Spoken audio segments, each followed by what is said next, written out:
On the morning of May 7th, 2025, before a pivotal earnings call for the Walt Disney Company, Disney's Experiences division officially announced the seventh standalone theme park resort to be added to their already impressive roster of resorts in California, Florida, Tokyo, Paris, Hong Kong, and Shanghai. But did you know that Disney has been exploring opportunities in this region of the world for a little over 20 years? Let's talk about Disney's prior concept for a theme park in Dubai, here on That Park Place. Surprise! This morning, oh my goodness, mercy sakes alive. Guess what? Disney's got themselves a new theme park. The seventh resort destination, I guess. That's right, the seventh resort destination. And how do we count them, Vash? Am I on this side or am I on this side? I always forget. You can fix it and let me know. Guys, this morning, Disney earnings call, and Disney, instead of focusing on the numbers, they announced, hey, over here, look over here. We've got a theme park. We're not paying for it. How are they not paying for it? They're letting someone else pay them money to build a theme park using the Disney brand, the Disney IP. Vash, tell them what they've won. Yes. It looks like Disney is partnering with Miral and announced plans for a Disney theme park and resort in Abu Dhabi. The waterfront resort, Disney's seventh destination, will be located on Yas Island and will be fully developed and built by Miral. Imagineers will lead design and operational oversight. Yes, this is the seventh resort and the first Disney theme park to be built in a little under 15 years, ever since the opening of 2016's Shanghai Disneyland out there in China.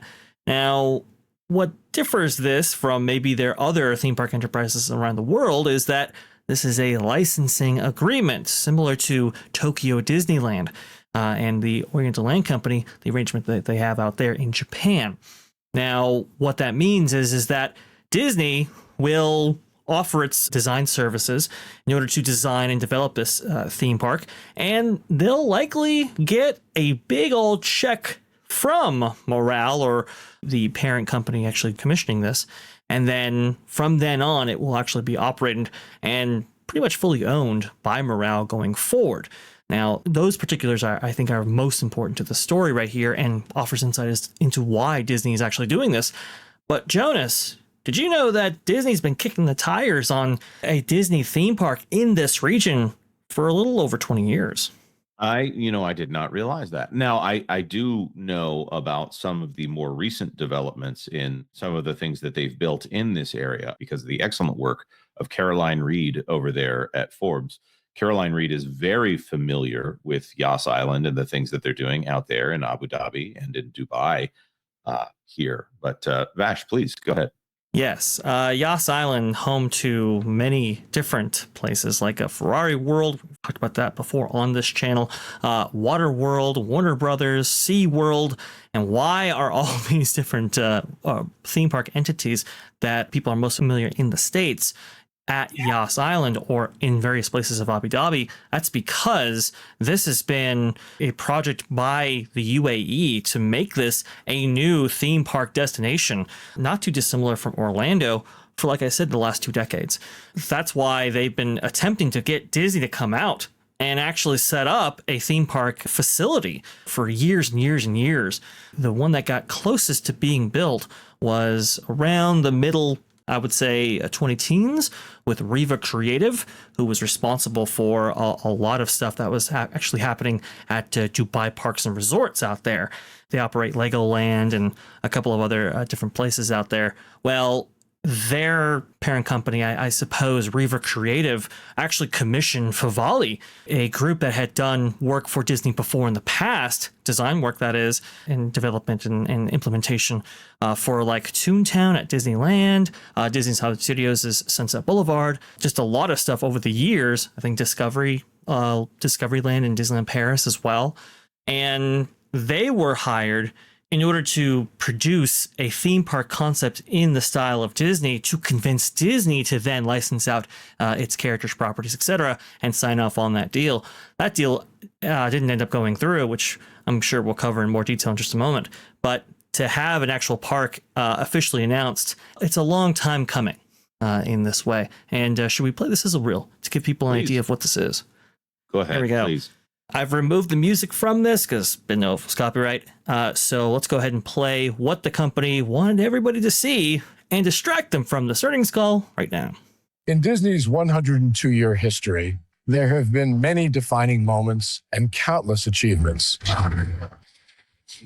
Today, we celebrate another thrilling moment, the creation of a spectacular new Disney theme park resort coming to Abu Dhabi.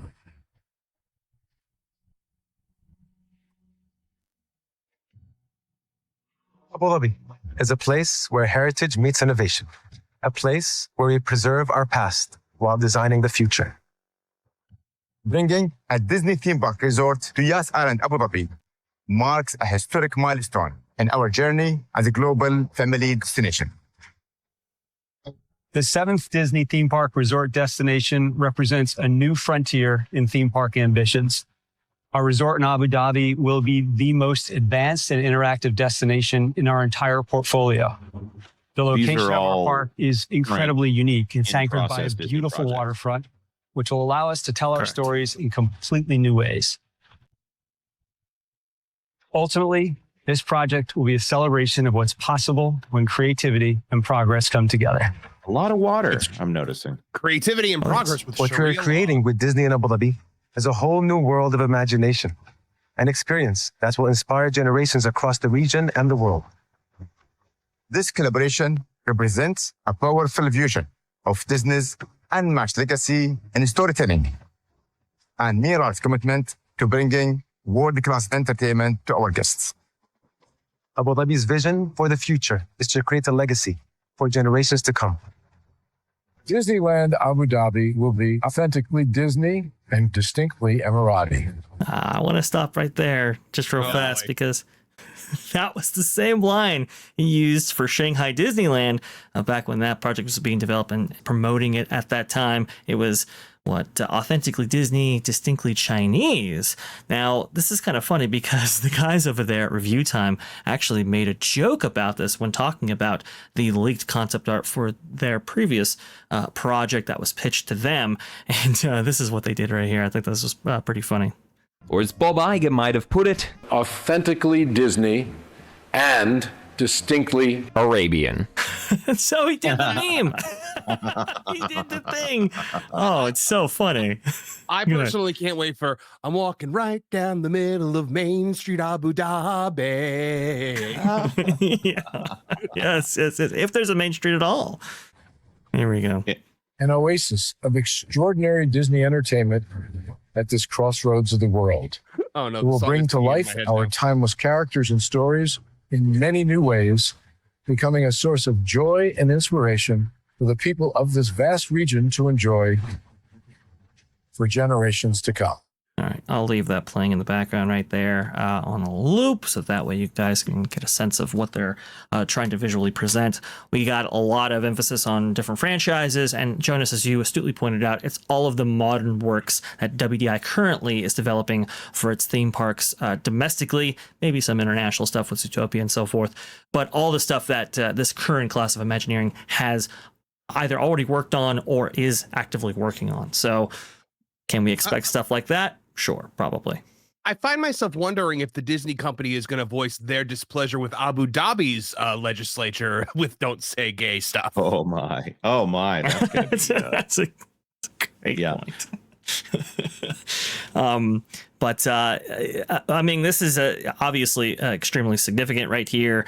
But I want to take people back. I want to take people back in time, back in like 2014 when the original concept art was leaked for the original park in Dubai, and maybe get a sense of what we could possibly expect from this. I think a lot of the concepts have changed, obviously, this being developed by Favali and not actually Walt Disney Imagineering.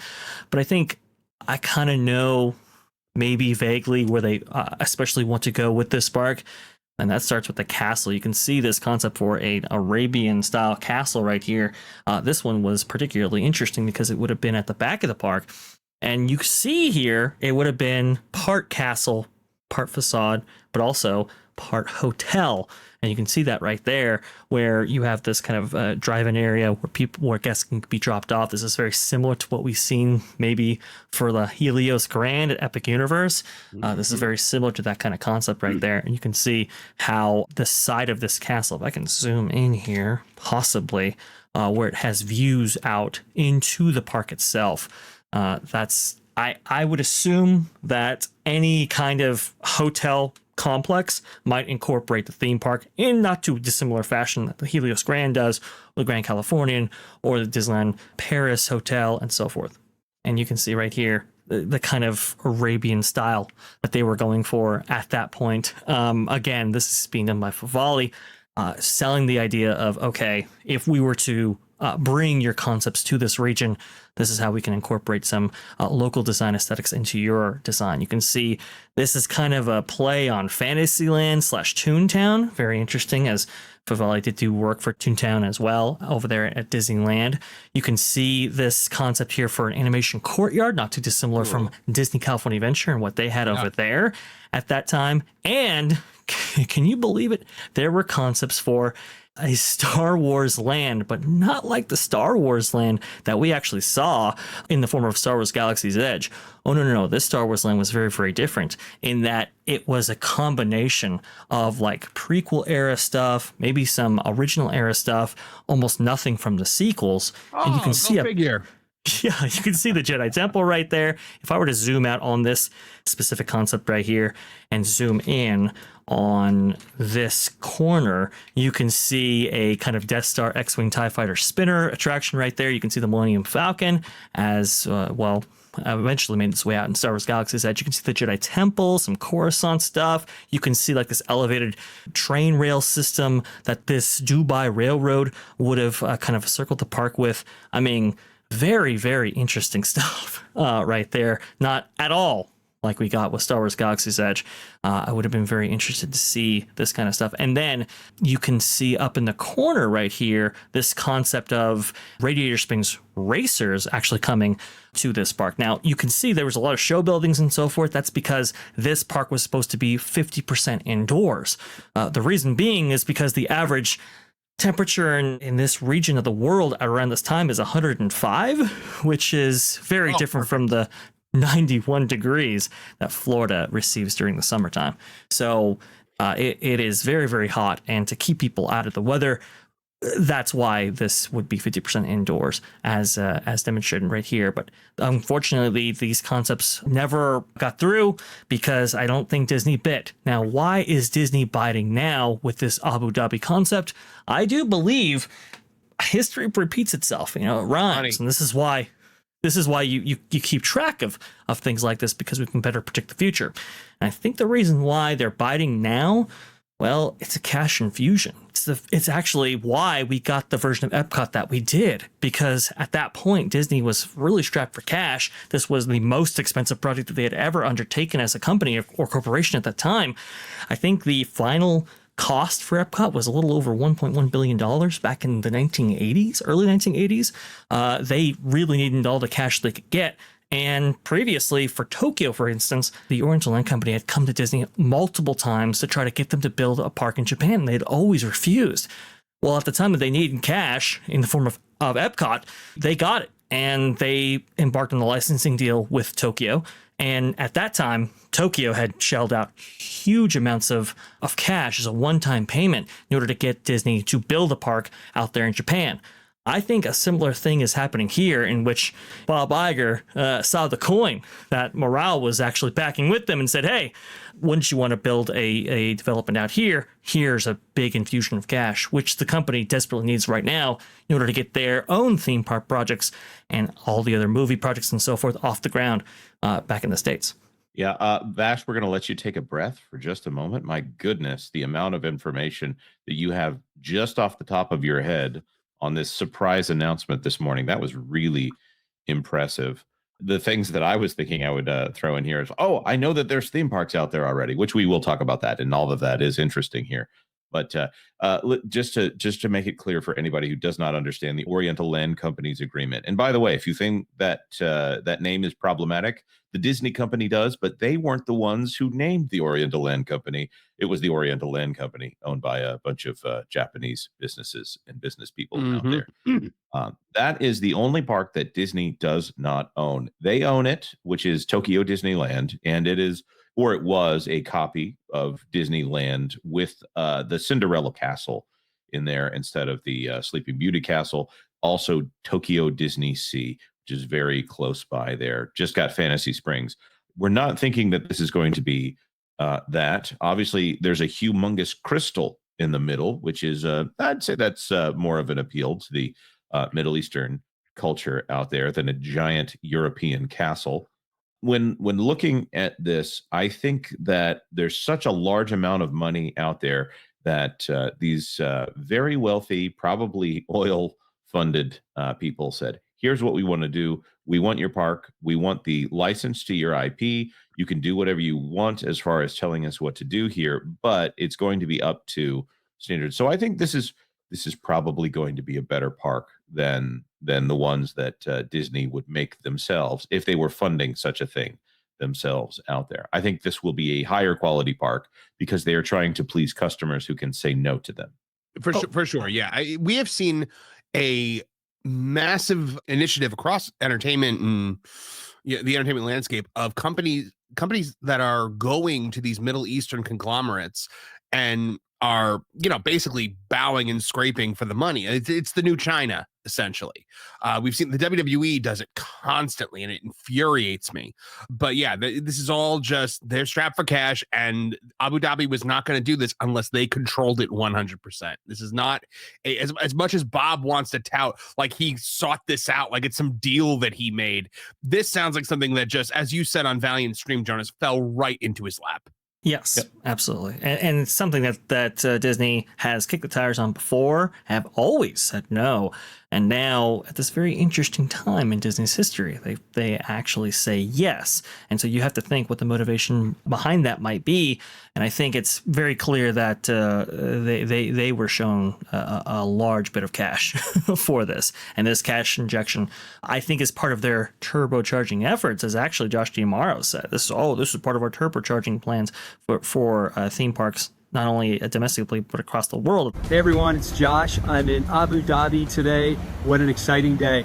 We announced that we will be building our next theme park right here in Abu Dhabi. This will be our 7th Disney destination around the world, and this is all part of turbocharging our business. That's interesting that you would use that phraseology, because I do think they are correlated in some way. And that's the thing about this too. This isn't going to be a large development, I don't think. I think the original Dubai park that was pitched to them was, it was, I don't think it was much larger than maybe 65, 75 acres. So I don't expect this to be a huge property. And I also don't expect this to be a huge revenue driver for the company on a long-term basis due to that licensing agreement. Obviously, there's going to be maybe a percentage deal for the royalties and so forth to use Disney IP and licensed characters and so forth.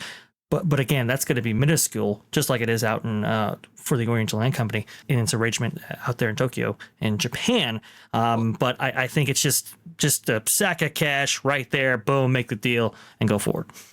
Well, riddle me this, guys, because this was my first thought was, if they're now doing business on this level in the Middle East, Dana Walden is not going to become the CEO of the Walt Disney Company. Well, yeah, it's not even a joke. They're not going to do it. There's no way these guys will negotiate with her. Totally agree. It would be Josh D'Amaro that would need to be they would most likely not respect a pretty blonde woman. No extensive comments on Dana Walden's looks there, but she's an above average white woman. She's probably not going to do business in the Middle East on that scale, or they would need to have a negotiator in there in her place, which is also not the way they would want to do business out there. They want to know that they're talking to the man in charge, not trying to be coarse here. But yeah, totally agree. Thanks for watching That Park Plays News. For more information, consider checking out www.thatparkplace.com. And don't forget to subscribe, share, like, and send this out on your favorite social media accounts.